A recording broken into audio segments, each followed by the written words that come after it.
Crypto Hotep here with another crypto trading video. For this video, guys, we're going to be talking about crypto markets again and my thoughts and sentiments as we normally do. And we can jump right in here. If this is your first time watching this video, feel free, subscribe, comment, let me know what you think of the videos.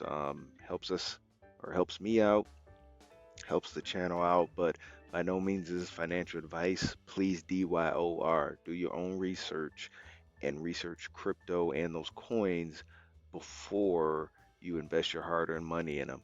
Also, got to give big shout outs to the GOAT exchange, Coinbase, for always sponsoring these videos. If you want to support the channel even further, feel free and click the Coinbase link in the description and tie it to the account, and then that way you won't have to open your wallet, no pun intended. You won't have to send any dollars or anything. Basically, when you use that link, Coinbase will pay me a fee or some of the fees that they basically take from you. So though if you trade Bitcoin or any crypto, they charge a nominal fee for that. I get a percentage of that nominal fee if you use that link. So as always, guys, thanks for jumping into these videos, and we'll get right in here. So there's been a lot of FUD if you follow crypto Twitter, just on crypto in general.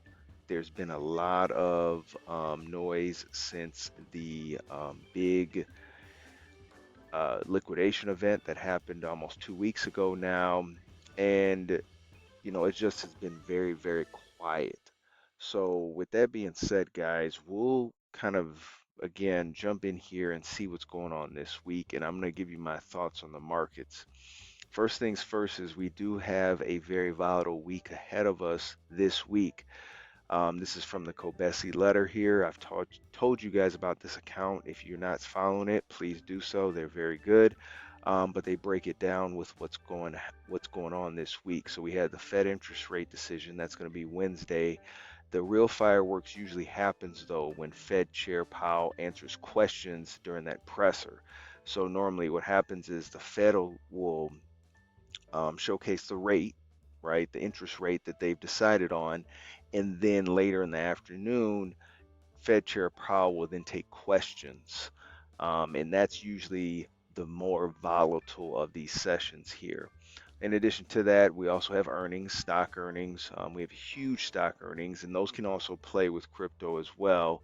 So not only do we have Microsoft Alphabet, which is Google, and then Meta earnings, but we also have 20% of the S&P 500 is this week as well. So again, stocks, different market, but overall it is asset based.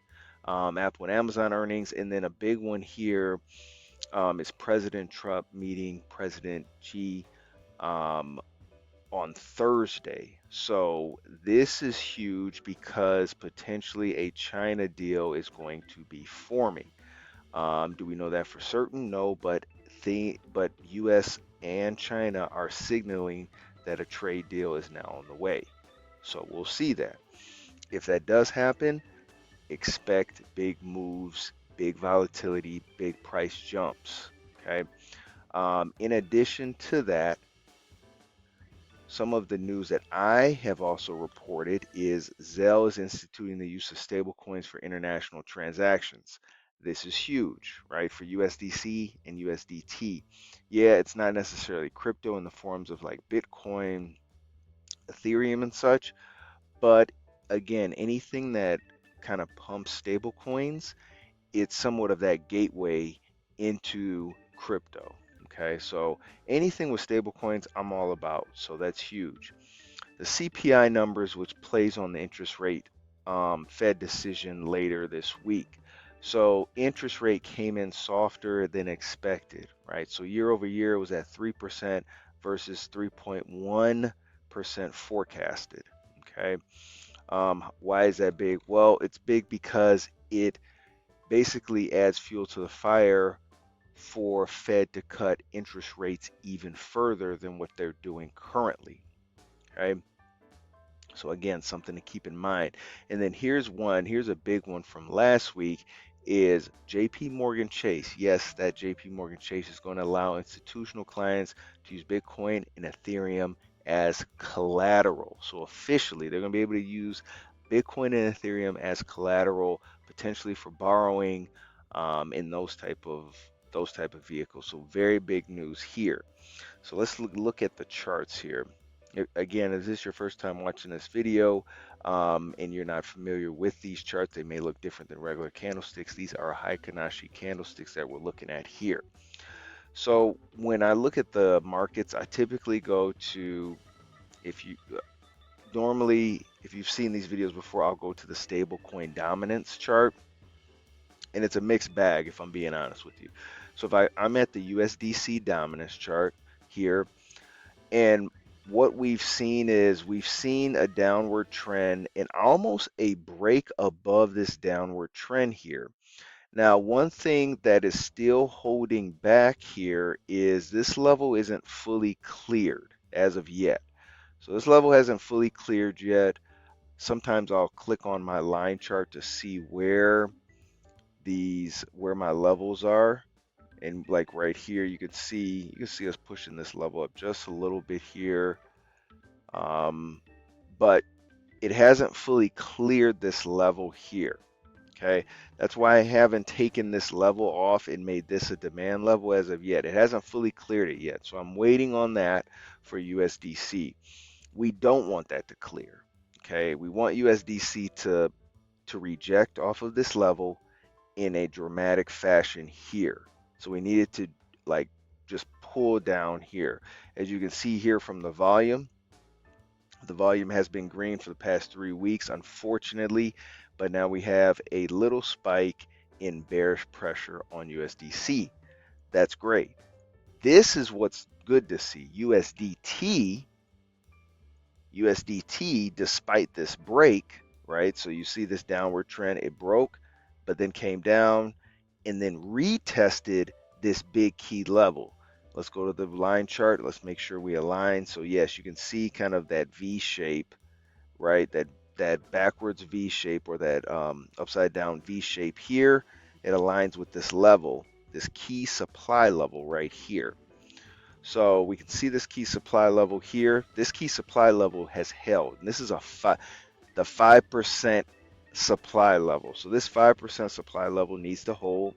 We can see the rejection here, and then coming up into it, but it has rejected it. You can see the long widths in the candle, and then also this bearish candle forming on this week.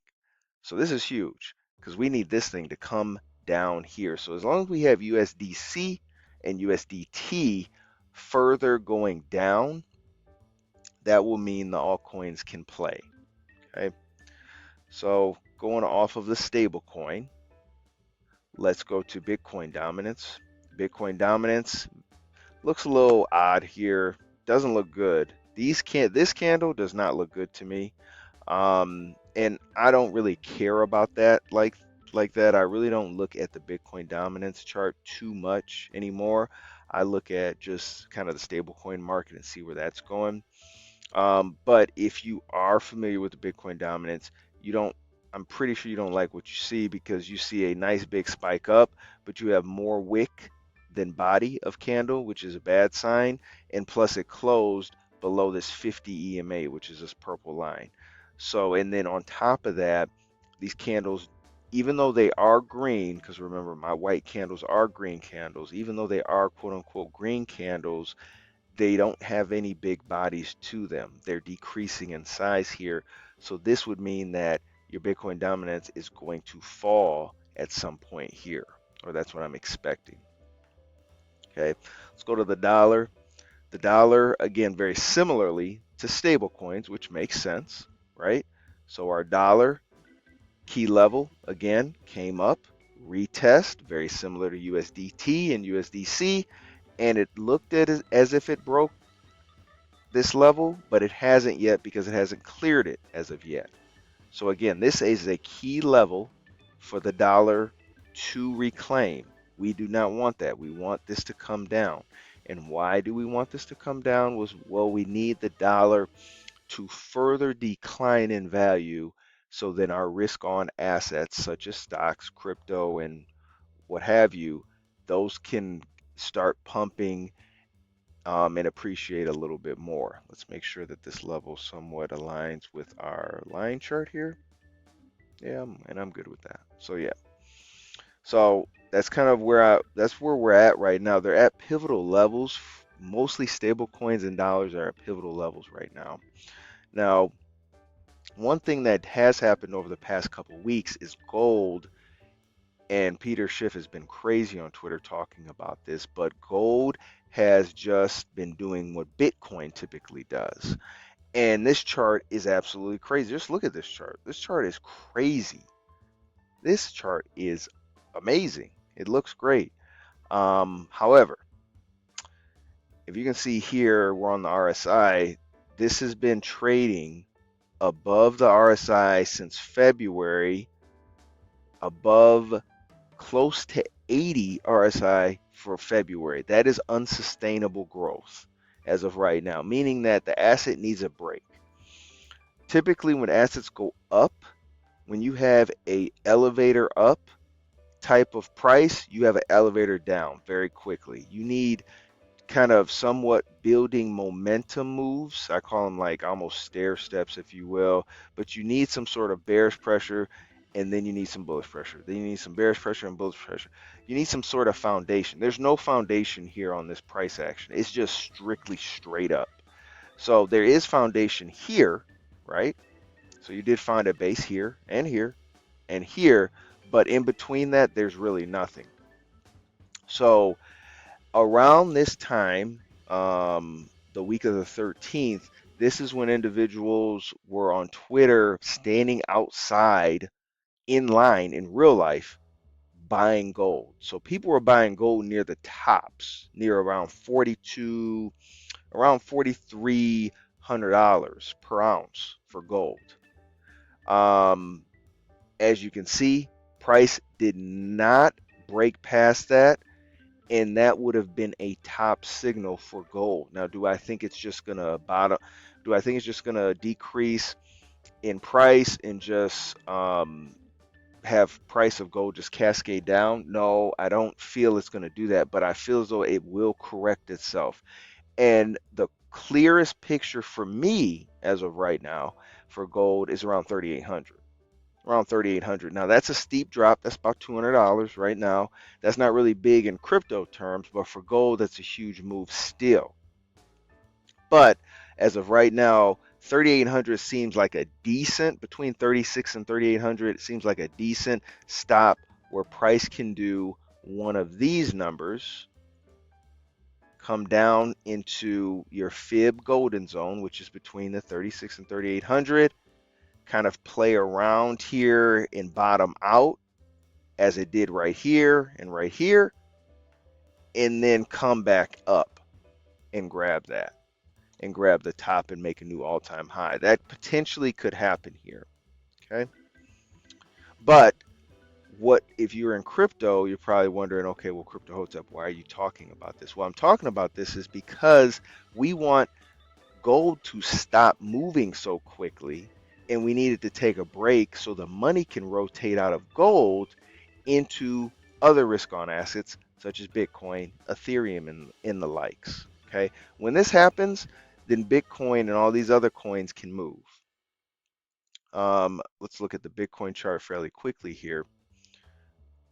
If we look at the Bitcoin chart here, Bitcoin doesn't look bad. It just looks, despite all the FUD on Twitter and like everybody just being so quiet and just like the whole world has ended in crypto land, Bitcoin actually has held up very strong. It's still at $114 per Bitcoin right now, and the 100K level has not been broken as of yet. It's been tapped into right here, and we'll change this into a weekly mitigated area just so we can keep note of this, and we'll highlight this level, this little point right there. But other than that, there hasn't been really anything. So again, Bitcoin's fine, guys. And with Bitcoin, the other alts will run. So if this video is helpful, guys, feel free to like, subscribe, comment, let me know what you think. And as always, Thank you and happy trading.